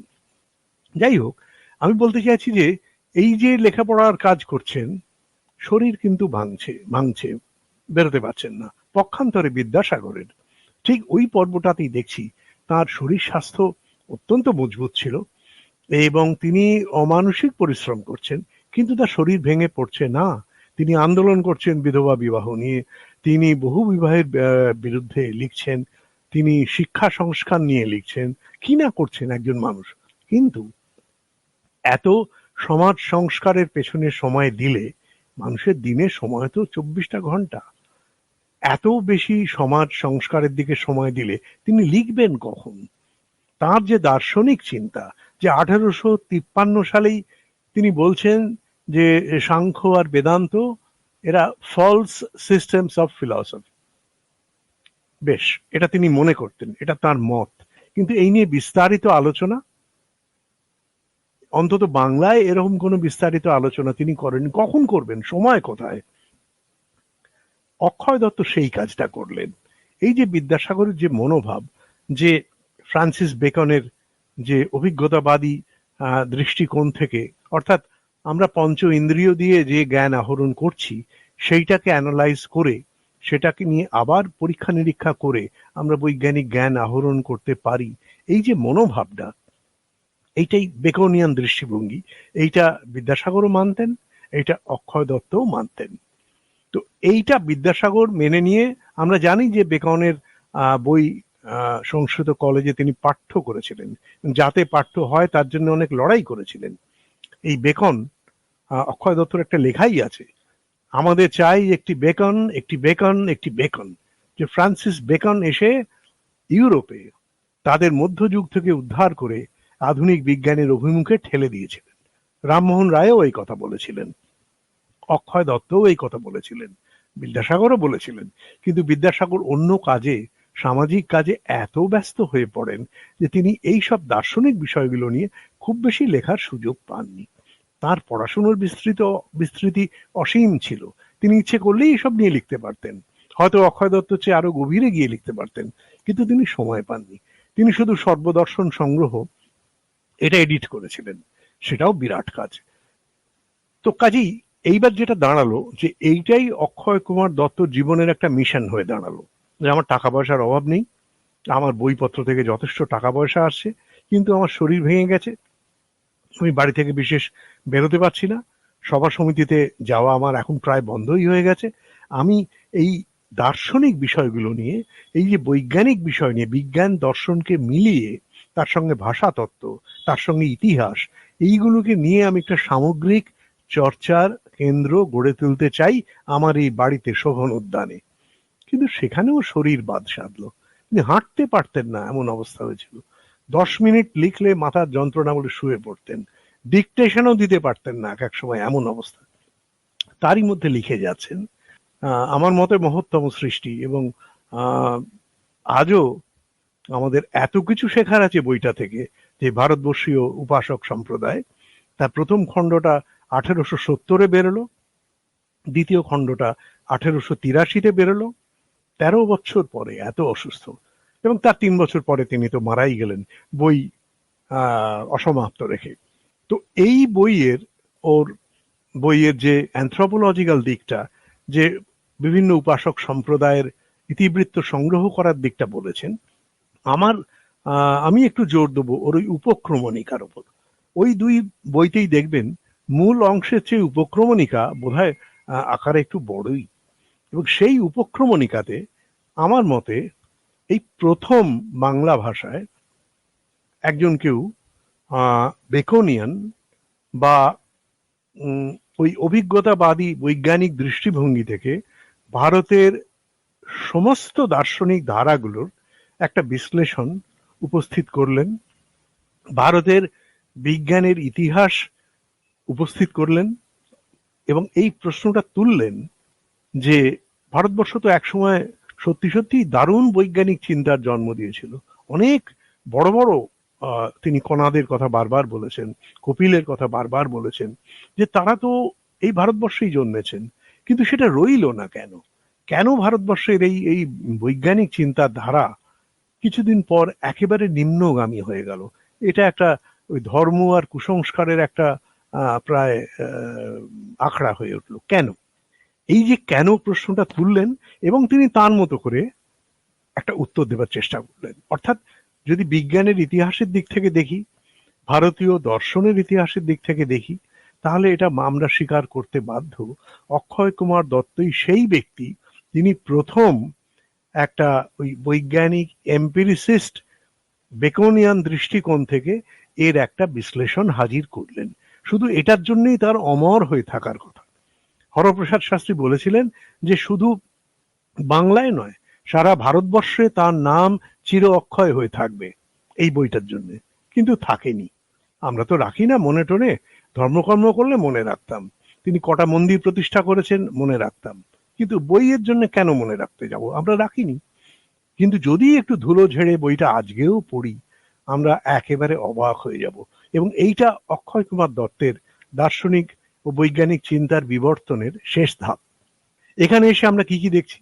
আমরা আগে দেখেছি যে তিনি ওই জর্জ কুমের ভাবনার পজিটিভ ও নেগেটিভ দুটো দিক দ্বারাই প্রভাবিত হয়েছিলেন। পজিটিভ দিকটা হচ্ছে একটা সেকুলার নৈতিকতার ধারণা গড়ে তোলা, যার মারফত আমাদের জীবন চলবে, যে একটা ম্যানিফেস্টো বলা যায় তিনি তৈরি করে দিয়েছিলেন, এবং সেটা যুব সমাজকে খুবই প্রভাবিত করেছিল তখনকার দিনে।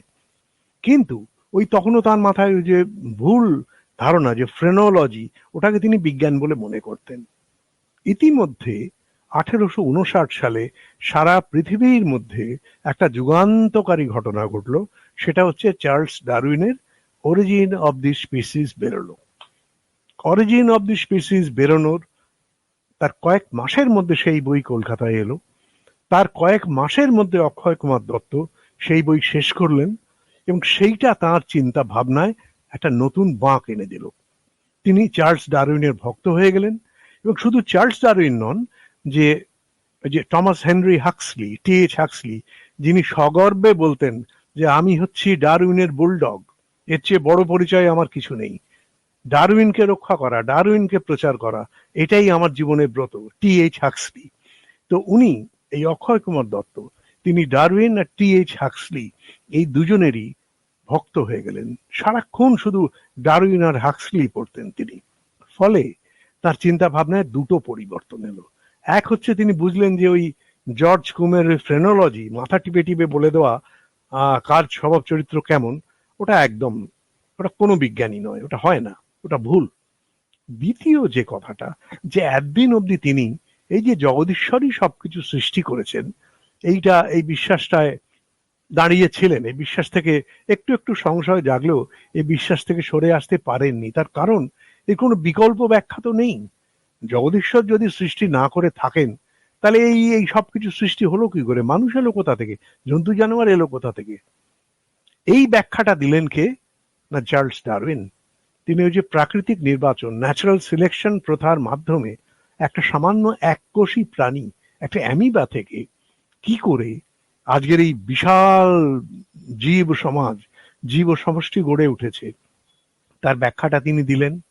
এবং ডারউইনেরও আগে চার্লস লায়েল, তিনি জিওলজিস্ট ছিলেন, তিনি ওই মাটি খুঁড়ে শিলার বিভিন্ন স্তর অনুসন্ধান করতে গিয়ে দেখেন যে যেসব জীবাশ্ম পাওয়া যাচ্ছে, এক একটা স্তরে এক একটা ধরনের জীবাশ্ম, পরের স্তরে সেই জীবাশ্মগুলো হুবহু নেই, আবার অনেক নতুন ধরনের জীবাশ্ম চলে আসছে। অর্থাৎ এই নতুন ধরনের প্রাণী আগের পর্বে ছিল না, আবার আগের পর্বে কিছু প্রাণী ছিল যেগুলো এখন নেই। তার মানে ঈশ্বর, ওই যেমন বাইবেলে বলা হয়েছে যে 6 দিনে সব সৃষ্টি করে ভয়ানক ক্লান্ত হয়ে উনি একটু লেপ মুড়ি দিয়ে রবিবার ঘুমোতে গেলেন ঈশ্বর। এইটাই তো বাইবেলে বলা হয়েছে যে সৃষ্টির আদি কথা হচ্ছে এই জেনেসিস কাণ্ডে। আমাদের এখানেও তো ওই রকমই, যে সবই ঈশ্বরের ইচ্ছায় হচ্ছে। বিভিন্ন প্রাকৃতিক শক্তিগুলোকে হিন্দু শাস্ত্রে সেখানে এক একটা ওই দেবতা হিসেবে কল্পনা করা হচ্ছে। এমনকি কোরআনে সেখানে বলা হচ্ছে যে কোরআনে যে কথা, সেগুলো মোহাম্মদ তো নিরক্ষর ছিলেন, তিনি ঈশ্বরের কাছে শুনে লিখছেন। সেখানে বিশ্ব ব্রহ্মাণ্ডের একটা ব্যাখ্যা দেওয়া হচ্ছে, যে ব্যাখ্যার কোনো নড়চড় নেই। এইবার চার্লস ডারউইন পড়ে প্রথম ওর মনে প্রশ্ন জাগলো যে তাহলে তো একটা বিকল্প ব্যাখ্যা আমি পাচ্ছি। আমি যদি ঈশ্বর সৃষ্টি করেছেন এই বিশ্বাসটা থেকে যদি আমি বর্জন করি, তাহলে তো আমার যুক্তির দিক থেকে আটকাচ্ছে না, কারণ আমি একটা প্রক্রিয়ার সন্ধান পেয়ে গেছি, ন্যাচারাল সিলেকশন। এত বড় একজন বিজ্ঞানী 20 বছর 25 বছর ধরে গবেষণা করে এই বইটাতে বলছেন। শুধু তিনি নন, রাসেল আলফ্রেড ওয়ালেস, তিনিও এই বিবর্তন তত্ত্বের কথা বলেছিলেন, সেটাও পড়েছিলেন অক্ষয় কুমার দত্ত। তো কাজে তিনি এই সিদ্ধান্তে এলেন যে সৃষ্টির মূলে আছে ন্যাচারাল সিলেকশন, বা এই যে বিবর্তনের মারফত এই সমস্ত কিছু সৃষ্টি হয়েছে। এটা তো একটা মারাত্মক কথা। আমি যদি ধর্মে বিশ্বাস করি, তাহলে তো বিবর্তনের কোনো স্কোপ নেই, কারণ ধর্ম অনুযায়ী একবারই ঈশ্বর যা সৃষ্টি করে দিয়েছেন, সে 6 কোটি বছরও হতে পারে, খ্রিস্টানদের ধারণা অনুযায়ী 5000 বছরও হতে পারে, কিন্তু সেটা প্রথম থেকেই এই একই রকম। 5,000 বছর আগেও খ্রিস্টানদের মতে পৃথিবী এইরকমই ছিল, এইসব জন্তু জানোয়ারই ছিল, এইসব মানুষই ছিল। কিন্তু তা তো নয়। এই যে জিনিসটা তার মাথায় ঢুকে গেল দুদিক থেকে, যে একদিক থেকে জর্জ হুমের ব্যাপারটা, যে ওই রকম হাতায় হাত দিয়ে ওটা হয় না, মানুষের মন সাইকোলজি অনেক জটিল জিনিস। আর 2 নম্বর হচ্ছে তিনি সৃষ্টির একটা নতুন ব্যাখ্যা পেয়ে গেলেন। এই যে নতুন দর্শনটা তিনি পেলেন, এই নতুন দর্শনকে তিনি কিন্তু এই যে ভারতবর্ষী উপাসক সম্প্রদায়ের ভূমিকাতে, উপক্রমণিকাতে তিনি তার চেনা জানা ভারতীয় দর্শনের সঙ্গে কিছুটা তুলনা, কিছুটা মেলাতে লাগলেন। তুলনা করে দেখলেন অধিকাংশটাই মিলছে না, কোথাও কোথাও মিলছে। কোথায় মিলছে না, তিনি লিখছেন যে যে সাংখ্য দর্শনে পুরুষ প্রকৃতির কথা বলা হচ্ছে, অর্থাৎ একটা ইনার্ট প্রিন্সিপল আছে, একটা অ্যাক্টিভ প্রিন্সিপল আছে, তার বাইরে কিছু নেই। কিন্তু এই প্রিন্সিপলটা থেকেই ক্রমে ক্রমে এই বিশ্বের সমস্ত কিছু সৃষ্টি হয়েছে। উনি ফুটনোটে লিখছেন যে আমার কেন জানি না মনে হচ্ছে এই যে চার্লস ডারউইন যে বিবর্তনের কথা বলছেন, তার একটা অঙ্কুর কি এর মধ্যে আছে, যদিও একই সঙ্গে বলছেন দুটো এক জিনিস নয়। কারণ এটা কি করে প্রমাণ করা যাবে, এটা সত্য মিথ্যা কি করে যাচাই করা যাবে, তা নিয়ে কবিল কোনো কথা বলেননি। এবং তিনি বলছেন এটাই ওর দুর্বলতা। ভারতীয় বিজ্ঞান যে এত উন্নতি করেছিল এক সময়, কিন্তু তারপর ঝপঝপ করে ধসে গেল, তার কারণ হচ্ছে ভারতীয় দার্শনিকদের মেধার অভাব ছিল না।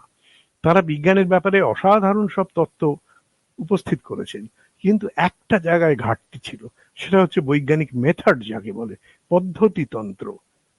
যে আমি খুব ভালো অঙ্ক জানি, আমি খুব ভালো দার্শনিক চিন্তা করতে, আমি ঘরে বসে একটা তত্ত্ব দিলাম, কিন্তু সেই তত্ত্বটা সত্যি কি মিথ্যে, কি হলে সেটা যাচাই হবে যে হ্যাঁ আমার কথাটা সত্যি, সেটার কিন্তু কোনো হদিশ ভারতীয় দর্শনে নেই। বরং কিছু কিছু মারাত্মক জিনিস আছে, যেমন ওরা যে ধরনের প্রমাণের কথা বলেন, যে প্রত্যক্ষ প্রমাণ, অনুমান প্রমাণ, তার শেষটা হচ্ছে শব্দ প্রমাণ, অর্থাৎ শব্দ অথেন্টিসিটি কি না, আমি অথরিটিকে কোট করছি, অমুক জিনিস বেদে আছে, ব্যাস এটা বলাই যথেষ্ট। কোনো জিনিস যদি আমি বলি যে বেদে আছে, সেটা সত্য হতে বাধ্য, তা নিয়ে আর কোনো প্রশ্ন নেই। তো সুতরাং অক্ষয় কুমার দত্ত বলছেন যে আচ্ছা, বেদ তো অপরুষেও নয়, আমি তো প্রমাণ করেছি যে বেদ আমাদের মতো মানুষেরই লেখা। তা যদি হয় তাহলে বেদে আছে বলেই একটা জিনিস সত্য হয়ে যাচ্ছে, এটা তো মেনে নেওয়া যায় না, কোনো তো প্রমাণ নয় এটা। কিন্তু ভারতীয় দর্শনে বারবার এই ভ্রান্ত প্রমাণের কথা বলা হয়েছে। কাজেই অক্ষয় দত্ত বলছেন যে ভারতীয় বিজ্ঞান চিন্তা ও দর্শন চিন্তার একটা যেমন বিরাট অগ্রসর দিক আছে, কিন্তু তার মারাত্মক ভ্রান্তির জায়গাটা এই যে প্রমাণ বাস্তব জগৎ থেকে, বাস্তব জগতের নিকষে যাচাই করে নিয়ে প্রমাণ কি করে আহরণ করতে হয় এবং প্রয়োগ করতে হয়, সেইটা নিয়ে তারা বিশেষ মাথা ঘামাননি। যেটা ইউরোপে এই ফ্রান্সিস বেকন বা আরো পর বা আউগুস্ত কোঁত, যে ফরাসি পজিটিভিস্ট, এরা এইসব নিয়ে মাথা ঘামিয়েছিলেন। সুতরাং ভারতীয়দের যেখানে দুর্বলতা, যে খামতি, সেটা যেন পুড়িয়ে দিলেন ইউরোপিয়ানরা এসে। উনি দুঃখ করে বলছেন ভারতীয়রা এত ভেবেছিল যে, অথচ আধুনিক বিজ্ঞান তো আমাদের দেশে জন্মালো না, ওই ইউরোপে গিয়ে জন্মালো, জার্মানিতে জন্মালো, ইংল্যান্ডে জন্মালো, ফ্রান্সে জন্মালো, আমাদের এখানে তো জন্মানোর কথা ছিল, কিন্তু জন্মালো না। খুব আক্ষেপ করেছেন, করে ওইটা বলছেন যে আমাদের ত্রুটি হচ্ছে ওইখানটা, আমরা বিরাট করে ভাবতে পেরেছি আমাদের দার্শনিকরা, কিন্তু ভেবে আমি যে তত্ত্বটা দিচ্ছি, সে তত্ত্বটা ঠিক কি ভুল, তার যাচাইটা কিভাবে হবে, সেটা নিয়ে আমরা ভাবিনি। একটু অন্য প্রসঙ্গে গিয়ে বলা যায় এই কথাটা যে কত ঠিক, আমরা সবাই আইনস্টাইনের কথা জানি। আইনস্টাইন তার আপেক্ষিকতা তত্ত্ব, সাধারণ আপেক্ষিকতা তত্ত্ব 1915 সালে কমপ্লিট হয়ে যায়, 16 সালে পাবলিকলি ঘোষণা করা হয়। কিন্তু আইনস্টাইন তো এত বড় গণিতবিদ, এত ভালো অঙ্ক জানেন, তিনি বলছেন আমি জানি আমার অঙ্কে কোনো ভুল নেই, এতৎ সত্ত্বেও আমি একথা বলছি যে অন্তত 3টে শর্ত পূরণ না হলে, বাস্তব জগতের পরীক্ষার ভিত্তিতে 3টে শর্ত পূরণ না হলে এই তত্ত্ব যেন গ্রাহ্য না হয়। আইনস্টাইন নিজে বলছেন। তারপর সেই তিনটে শর্ত পূরণ হলো, আর্থার এডিংটন এবং আরো অনেকে করলেন, প্রমাণিত হলো। এইটা অক্ষয় দত্ত বলতে চাইছেন যে আমাদের সাংখ্য দর্শনে, এমনকি আমাদের উনি বৈশেষিক দর্শনের বিরাট ভক্ত ছিলেন, যে বৈশেষিক দর্শনে পরমাণুর কথা বলা হয়েছে, তারা বলছে যে ঈশ্বর নয়, ব্রহ্ম নয়, আলটিমেট রিয়ালিটি হচ্ছে পরমাণু। কত বড় কথা, যে এই বিশ্ব ব্রহ্মাণ্ডের সমস্ত কিছু শুধু পরমাণু দিয়ে তৈরি। তাহলে ওরা তখনই প্রশ্ন তুলছেন যে সবই যদি পরমাণু দিয়ে তৈরি হয়, সব পরমাণুই যদি একই রকম দেখতে হয়, তাহলে বিশ্বের তো বৈচিত্র্য এলো কোত্থেকে? সেখানে ওদের তত্ত্ব অক্ষয় দত্ত ব্যাখ্যা করছেন যে ওই জিনিসটা প্রত্যেকটা পরমাণু একই, কিন্তু কখনো কখনো তাপের প্রয়োগে অনেকগুলো পরমাণু এক জায়গায় হয় এবং তার মধ্যে বিশেষ নামক একটি গুণের সঞ্চার হয়, যার থেকে বৈশেষিক নাম হয়েছে। ওই গুণটার জন্যে বিভিন্ন বস্তু বিশিষ্ট চেহারা পায়। এইটা হচ্ছে এর ব্যাখ্যা, বৈশেষিকের ব্যাখ্যা।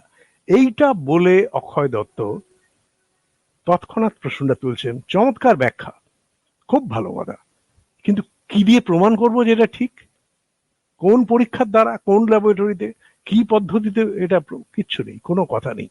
উনি আবার বলছেন যে কপিলে আমরা যে দুর্বলতা দেখছি, আমরা বৈশেষিক দর্শনে কণাদের মধ্যেও এসে যিনি এত দূর এগিয়ে ভেবেছেন, অকল্পনীয় এদের মেধা শক্তি, কিন্তু ওই জায়গাটা গিয়ে আটকে যাচ্ছেন। এবং বিজ্ঞান কিন্তু আপনি যত বড় মাপের পণ্ডিত হন, যতক্ষণ না বাস্তব প্রমাণ পাচ্ছি, বিজ্ঞান আপনার তত্ত্বকে মানবে না। এই কারণে অক্ষয় দত্ত বলছেন যে ভারতবর্ষ এত যে এগুলো বিজ্ঞানের চিন্তায়, দর্শন চিন্তায়, সে কিন্তু সেটা ধরে রাখতে পারল না। আরেকটা যেটা হলো যে ঈশ্বর নেই, এটা তিনি একদম পরিষ্কার ভাষায় বললেন। ঈশ্বর এই পৃথিবীকে সৃষ্টি করেননি। তাহলে পৃথিবীর সৃষ্টি হয়েছে কিভাবে? সেখানে তিনি ডারউইনের ব্যাখ্যাটাকে নিলেন। শুধু নিলেন না, এইবার তিনি ভারতীয় দর্শনগুলির একটা আনুপূর্বিক বিশ্লেষণ পেশ করলেন। প্রথমত যেটাকে ষড়দর্শন বলা হয়, ছটা দর্শন, হিন্দুদের ছটা দর্শন। সাংখ্যর কথা আগেই বলেছি যে আদি সাংখ্য কিন্তু পুরোপুরি নিরীশ্বরবাদী ছিল। পরবর্তীকালে সাংখ্যের অনেক পরিবর্তন হয়েছে, যে সেখানে ঈশ্বরের কনসেপ্ট ঢুকে গেছে, কিন্তু আদি সাংখ্য একেবারে নিরীশ্বরবাদী ছিল, অক্ষয় দত্ত বলছেন। আচ্ছা, সাংখ্যের পরে আসে যোগ দর্শন, পতঞ্জলি দর্শন। তিনি বলছেন হ্যাঁ, পতঞ্জলি দর্শনে ঈশ্বরের অস্তিত্ব স্বীকৃত, কিন্তু সে কেমন ঈশ্বর? তিনি বলছেন, অক্ষয় দত্ত তার নিজের কথা, যে তিনি হচ্ছেন স্রষ্টা ঈশ্বর। আমি উল্টো বললাম, তিনি হচ্ছেন নির্মাতা ঈশ্বর, তিনি স্রষ্টা নন। তাহলে স্রষ্টা আর নির্মাতা দুটো জিনিস আলাদা। কিভাবে আলাদা? নির্মাণ মানে হচ্ছে যে জিনিসের উপাদান ইতিমধ্যেই উপস্থিত আছে, আমি সেইগুলো সাজিয়ে একটা কিছু নির্মাণ করি, যেমন করে বাড়ি তৈরি হয়। আর সৃষ্টি মানে সম্পূর্ণ নতুন কিছু, যে জিনিস আদপেই ছিল না, আমি সেই জিনিসকে অস্তিত্ববান করলাম। কাজেই অক্ষয় দত্ত বলছেন যে পতঞ্জলির ঈশ্বর কিন্তু নতুন সৃষ্টির কথা বলেননি, তিনি যে উপাদান ইতিমধ্যে ছিল তাকে নিয়ে বিশ্ব নির্মাণ করেছেন। বেশ, এরপর তিনি ন্যায় এবং বৈশেষিকে আসছেন, যে ন্যায়তে লজিক অ্যান্ড মেথডোলজি নিয়ে আলোচনা করা হয়েছে, ঈশ্বর সেখানে আলোচ্য নন, প্রধান আলোচ্য নন। আর বৈশেষিকে তো বললাম, সেখানে পরমাণুই হচ্ছে সব। তাহলে এই যে এতক্ষণ ধরে যে চারটে দর্শনের কথা বললাম, এর মধ্যে কেবল একটা দর্শনে ঈশ্বরের অস্তিত্ব স্বীকৃত, এবং সেই ঈশ্বর নির্মাতা ঈশ্বর। পড়ে রইল বাকি দুটি। একটি হচ্ছে পূর্ব মীমাংসা বা জৈমিনী। জৈমিনীতে তো অক্ষয় দত্ত বলছেন এরা তো ঠাকুরদেবটাকে নিয়ে ব্যঙ্গ বিদ্রুপ করেছে। উনি একটা অংশ কোট করেছেন, সেখানে বলা হচ্ছে যে একটি লোক প্রার্থনা করছে যজ্ঞবেদীর সামনে যে হে ইন্দ্র, তুমি এই মৃত্তিকা ঘটে অধিষ্ঠান করো এবং আমার মনোবাঞ্ছা পূর্ণ করো। এটা বলার পরই জৈমিনী বলছেন, ওই দর্শনে বলা হচ্ছে যে ইন্দ্র যদি আসেন, তিনি তো একলা আসবেন না, তার এই বিশাল মোটাসোটা ঐরাবতটি চেপে আসবেন, এবং সেই ঐরাবত যদি ওই ঘটের মধ্যে ঢোকে, ওর কি আর কিছু থাকবে? এই কথাটা অক্ষয় দত্ত বলছেন না, আমি বলছি না, এটা জৈমিনী বলছেন। সুতরাং অক্ষয় দত্তর সিদ্ধান্ত যে এরা তো ঠাকুরদেবতা নিয়ে বিদ্রূপ করেছে, তাহলে এরাও ঈশ্বর মানে না ভারতীয় দর্শনের। পড়ে রইল কি না বেদান্ত, যেটা খানিকটা বিবেকানন্দর কল্যাণে আমরা ভারতীয় দর্শনের সারাৎসার বলে মনে করি, শ্রেষ্ঠ দর্শন। বেদান্ত দর্শন সম্বন্ধে অক্ষয় কুমার দত্তর সামান্য দুর্বলতা ছিল। কোন জায়গা দুর্বলতা? তিনি বলছেন বেদান্ত অনুযায়ী কোনো কিছুতে কোনো ভেদাভেদ নেই। এই যে উচ্চ নিচ, এইসব তো ভেদাভেদ নেই, সব এক। এবং বেদান্ত অনুযায়ী, বিশেষ করে শঙ্করের মায়াবাদ অনুযায়ী, এই বিশ্ব তো সৃষ্টিই হয়নি, অব্যক্ত। অব্যক্ত বিশ্ব, আনম্যানিফেস্টেড, এর কোনো ম্যানিফেস্টেশন হয়ইনি। যেটা আমরা দেখছি এটা মায়া। দুদিন পর জানবো এই সব বাড়ি ঘর ইট কাঠ পাথর কিচ্ছু নেই।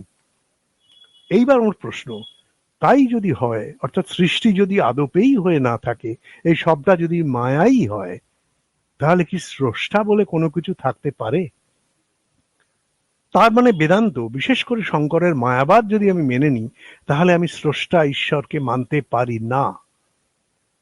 তাহলে ষড়দর্শন অনুযায়ী দেখা গেল যে বেদান্তে একরকম করে ঈশ্বর বা ব্রহ্মের অস্তিত্ব মানা হচ্ছে, পতঞ্জলিতে সরাসরি ঈশ্বরের কথা বলা হচ্ছে, বাকি চারটেতে ঈশ্বর হয় নেই, না থাকলে অতি সামান্য ভাবে আছে।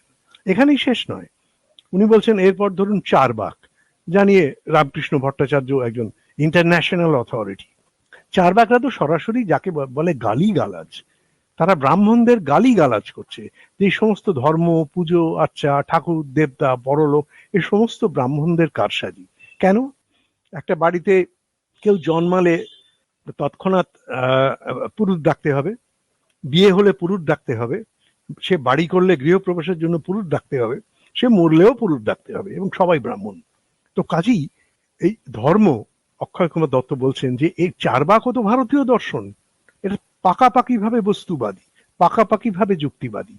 এখানে কোনো কিচ্ছুকে তারা গ্রাহ্য করছে না, কে চটে যাবে না যাবে গ্রাহ্যই করছে না। বেশ, বৌদ্ধ দর্শন, সেখানে ঈশ্বর নেই, যদিও তারা জন্মান্তর মানেন, কিন্তু ঈশ্বর নেই। জৈন দর্শন, ঈশ্বর নেই। এছাড়াও অক্ষয় দত্ত বলছেন যে অনেকগুলো ছোট ছোট ধর্ম বা দর্শন, ছোট ছোট উপনিষদ, এগুলো লেখা হয়েছিল, যেগুলো পরবর্তীকালে আর সেভাবে মানে সঞ্চিত হয়নি, বা সেসব ধর্ম বিলুপ্ত হয়ে গেছে, তারাও কিন্তু ঈশ্বর মানত না। এই এতখানি, আমি তো এটা 10 মিনিটে বললাম এবং ঠিক বলতে পারলাম কিনা জানি না, কিন্তু এত ব্যাখ্যা দেবার পর এইবার অক্ষয় দত্ত আসল দার্শনিক প্রশ্নটা তুলছেন যে তা যদি হয়, তাহলে এই মিথ্যেটা আমাদের মাথায় কে ঢোকালো যে ভারতবর্ষ মানেই হচ্ছে ধর্ম আর ঈশ্বর, ভারতবর্ষের সমস্ত কিছুই ঈশ্বর কেন্দ্রিক, ঈশ্বর ছাড়া আর ভারতবর্ষ অন্য কিছু চেনে না, ধর্ম ছাড়া অন্য কিছুই নেই ভারতবর্ষের, বিজ্ঞান টিজ্ঞান সব গৌণ। কে বলেছে? উনি বলছেন যে এটা তো ভুল কথা, বরং অন্যান্য সভ্যতার তুলনায় ভারতবর্ষে এইসব আলোচনা অন্যান্য ধর্মের তুলনায় একটু বেশিই হয়েছে। আমার নিজের ধারণা, অক্ষয় দত্ত বলেননি কথাটা, আমার নিজের ধারণা যে ভারতীয়দের মাথায় আজও পর্যন্ত অধিকাংশ ভারতীয় এই ধরনের কথা বিশ্বাস করেন। এর জন্য দায়ী হচ্ছেন ওই ওরিয়েন্টালিস্টরা। তারা তো প্রাচ্য ব্যাপারটাকে ওই প্রতীচ্যের একটা বিপরীত আধার হিসেবে দেখছেন, এবং এটা হচ্ছে একদম মিস্টিসিজমের আখড়া, সবকিছুই কুয়াশায় ঢাকা।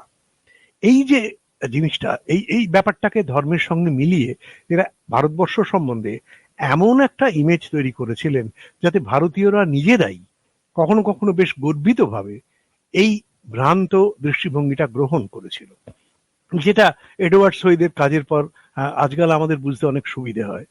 তো সেইটা অক্ষয় দত্ত, এডওয়ার্ড সইদ তো প্রশ্ন ওঠে না, কিন্তু ঠিক এই কথাটা বলেননি যে ওরা ইউরোপীয় পণ্ডিতরা আমাদের মাথায় এই ভুল ঢুকিয়েছে, কিন্তু তিনি নিজেই ভুলটা বুঝতে পেরেছিলেন যে এটা কিন্তু ভুল। সুতরাং আমি যদি এইবার শেষ করি, চূড়ান্ত পর্যায়ে আসি, আমরা কি দেখলাম? একটি ছেলে একেবারে বাচ্চা বয়সে, খুব সে গোঁড়া হিন্দু পরিবারে, অল্প শিক্ষিত পরিবারে জন্মেছে, কিন্তু ওই ট্র্যাডিশনাল বিদ্যাচর্চার মধ্যে থেকেই তার মনে এমন কতগুলো প্রশ্ন জাগছে যা ওই ট্র্যাডিশনাল বিদ্যাচর্চার মধ্যে তার উত্তর মেলে না।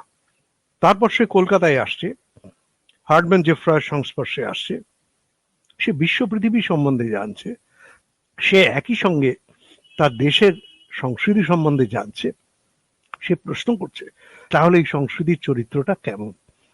করতে গিয়ে তার মনের মধ্যে দ্বন্দ্ব জাগছে, দ্বন্দ্বই তো সব, মাংসতুমের কথা, কন্ট্রাডিকশন ছাড়া জগৎ অচল।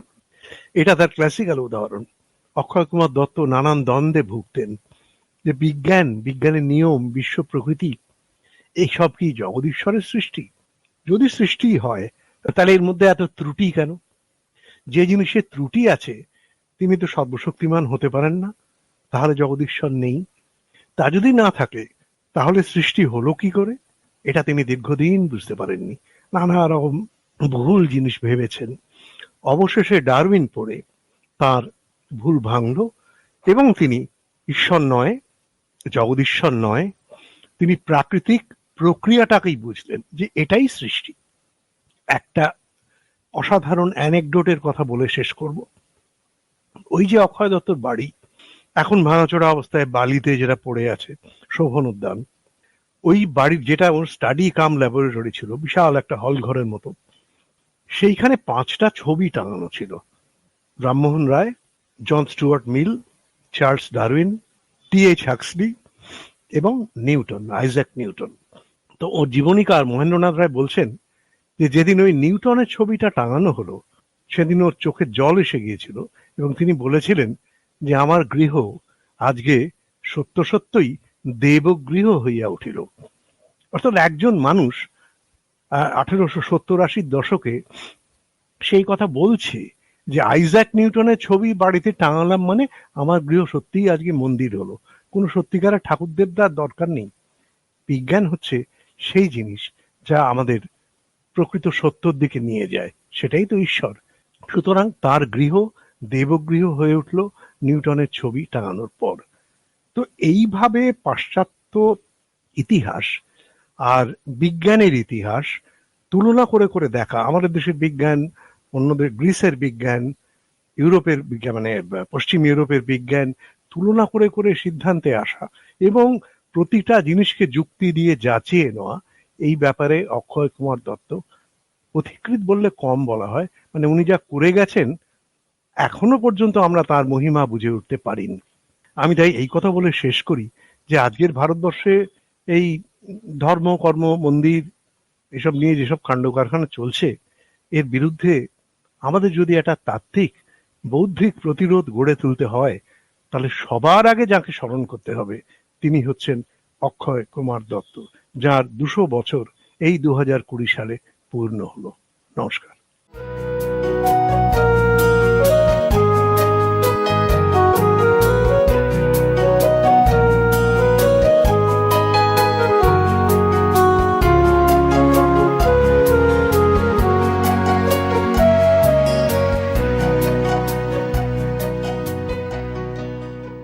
বন্ধুরা, এতক্ষণ শুনছিলেন যুক্তিবাদ ও মুক্ত চিন্তা।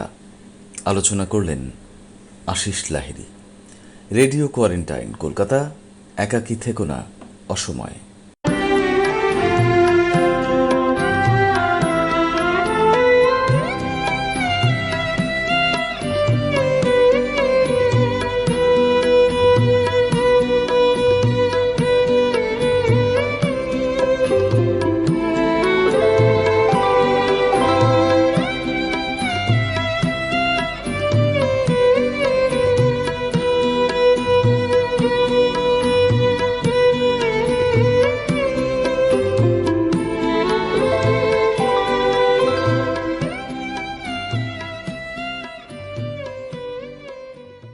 আপনারা শুনছেন রেডিও কোয়ারেন্টাইন কলকাতা। একাকী থেকো না অসময়ে।